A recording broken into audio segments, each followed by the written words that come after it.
নমস্কাৰ বন্ধু বান্ধৱীসকল, আপোনালোকলৈ ভোগালী বিহুৰ শুভেচ্ছা জ্ঞাপন কৰিলোঁ। আৰু মই এতিয়া উপস্থিত আছোঁ গুৱাহাটী ৰেলৱে ষ্টেচনত। ইয়াতে বহুত বেছি হুলস্থুল হোৱাৰ বাবে মই ভিডিঅ'টোত ভইচ অভাৰ লগাব লগা হ'ল। ট্ৰেইনত যাত্ৰা কৰাৰ সময়ত জানিবলগীয়া এটি বিশেষ ইনফৰ্মেটিভ ভিডিঅ' মই আজি আপোনালোকৰ মাজলৈ লৈ আহিছোঁ। আপোনালোকে ভিডিঅ'টো শেষলৈকে চাব আৰু আপোনালোকে ভিডিঅ'টো এনেদৰে শ্বেয়াৰ কৰি দিব যাতে ট্ৰেইনত যাত্ৰা কৰা প্ৰত্যেকজন ব্যক্তি এই ভিডিঅ'টোৰ পৰা উপকৃত হয়। আপোনালোক বাৰু কেতিয়াবা ট্ৰেইন যাত্ৰা কৰি থকাৰ সময়ত কোনো এটা ৰেলৱে ষ্টেচনত আপোনালোকে বহু সময় ধৰি ৱেইট কৰিবলগীয়া হৈছেনে, যিটো সময়ত আপোনালোকক অলপমান বিশ্ৰামৰ প্ৰয়োজন হয় আৰু আপোনালোকে সেইকাৰণে ষ্টেচনৰ বাহিৰৰ যিকোনো এখন হোটেলত আপোনালোকে এটি ৰুমৰ ব্যৱস্থা কৰিবলগীয়া হয়, যাৰ বাবে আপোনালোকৰ পকেটৰ পৰা এক বুজন পৰিমাণৰ ধন ওলাই যায়। আপোনালোকে বাৰু জানেনে যে সেই সময়ত আপোনালোকে IRTCৰ দ্বাৰা প্ৰভাইড কৰা কিছুমান ৰুম, যাক ৰিটায়াৰ ৰুম বুলি কোৱা হয়, সেইসমূহ আপোনালোকে অতি কম খৰচত ব্যৱহাৰ কৰিব পাৰে। আৰু এই ৰিটায়াৰিং ৰুমসমূহ ষ্টেচনৰ ভিতৰতে থাকে, চ' আপোনালোকে ষ্টেচনৰ পৰা বহু বেছি দূৰত যোৱাৰো প্ৰয়োজন নহয়।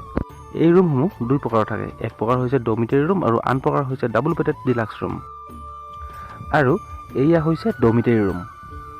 ডমিটেৰী ৰুমত আপুনি এখন বিচনা, এটা লকাৰ, বাথৰুম, এই সকলোবোৰ আপুনি 285 টকাত 12 ঘণ্টাৰ বাবে ব্যৱহাৰ কৰিব পাৰে।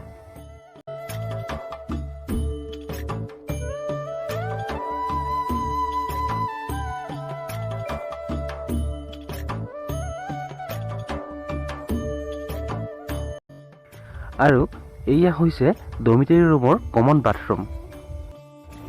ইয়াতে আপোনালোকক ইংলিছ পেটাৰ্ণৰ বাথৰুমৰ সৈতে গিজাৰৰ সুবিধাও প্ৰভাইড কৰা হয়।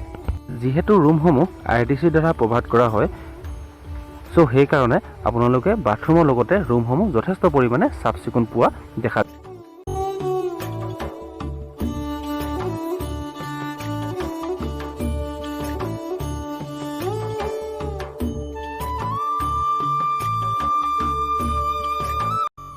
আৰু এই ৰুমসমূহত টিভিৰ লগতে আপোনালোকৰ বাবে সোফাও প্ৰভাইড কৰা হয়। এই ৰুমসমূহ কেনেদৰে বুকিং কৰিব পাৰি ইয়াতে কাম কৰা ষ্টাফৰ পৰাই জানোচোন বলক।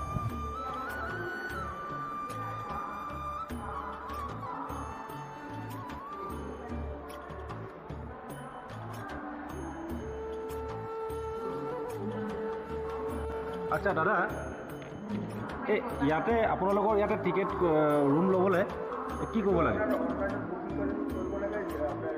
IRCTC এপত যাই আপুনি অনলাইন মাৰিব এইটো মাৰাৰ পাছত আপোনাৰ এইটো স্লট আহিব, স্লটত যদি আপোনাৰ খালী থাকে আপোনাক দিব, স্লটত খালী নাথাকিলে আপোনাৰ এইটো অকল কি অনলাইনে কৰিব লাগে নে অফলাইন? অফলাইন অফলাইন নহ'ব ন? আচ্ছা আচ্ছা আচ্ছা, ঠিক আছে দিয়ক। আৰু এইফালে এইবিলাক এইবিলাক এইবিলাক কেবিন হয় ন? এটা এটা ৰুম হয় ন? এটা এটা ৰুম হয়। এইটো আপোনাৰ 4 নম্বৰ, এইটো 8 নম্বৰ, এইবিলাক দেখিছেনে? গোটেই এটা এটা ৰুম আছে। আৰু ইটো মই আপোনাক যি দেখালোঁ, এইবিলাক মানে হয় এটা এটা ছেপাৰেট ৰুম। আপুনি ফেমিলি আনি ইয়াত এটা থাকিব পাৰে।